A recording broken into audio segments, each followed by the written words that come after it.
So this is the latest Knowledge Exchange violin update, and I'm here in the Palazzo Rosso in Genova. In the lunch break, the team is off eating in the middle of a day of talking about and filming on and recording on an instrument which I've known from a distance for many years, but have only held for the first time today. This is the Sivori Vuillaume, 1833 to 1834. This is the instrument which was given to Paganini by Jean-Baptiste Vuillaume after Vuillaume had spent time with Paganini's Del Gesù, the Canone, which is just over the road here, just around the corner. And this instrument is not a copy of the Canone, but it is a homage to it. The scroll is, yes, very Del Gesù, very rough, very rather rustica, except when you see it in profile, when something of the impossibility of Vuillaume escaping from Stradivarius can be seen.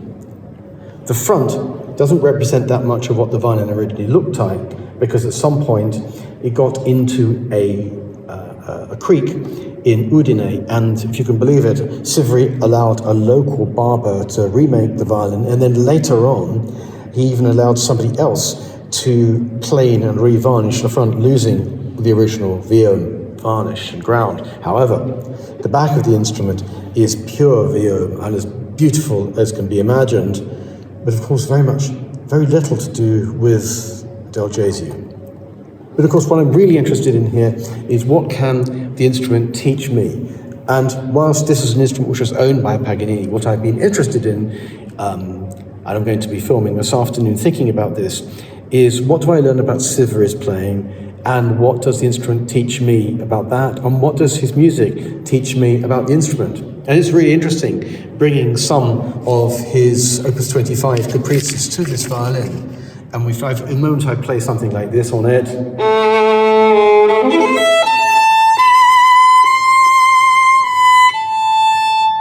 it will be immediately apparent that he's working with what the instrument does well. For instance, other violins don't particularly like this harmonic. Mario Marti doesn't like playing that, but this piece ends with this repeated.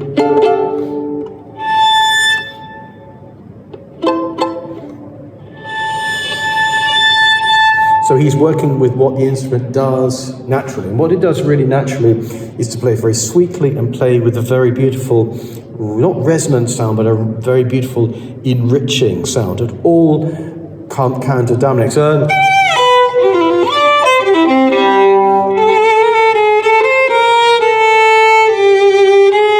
Right.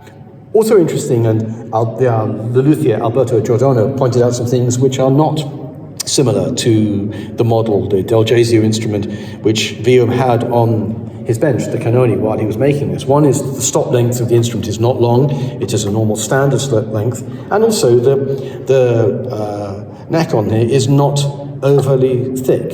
The neck on the Canone is the original neck, albeit re-wedged in and altered by the luthier Sawicki in Vienna in 1828, and it's thick and bulky. This, whilst it's not thin in the manner of, say, a hill neck you'd find on a Stradivarius instrument, this is not the same kind of chunky feel under the hand as the Del Gesù. I'm also going to be recording and filming some kreuz on it, and most excitingly, music written and inspired for this instrument by Michael Allegros, who came up with the wonderful title for the piece we're going to film on it, The Unvarnished Truth, a very sweet homage to what's happened to this instrument in its lifetime. So, let's see what happens.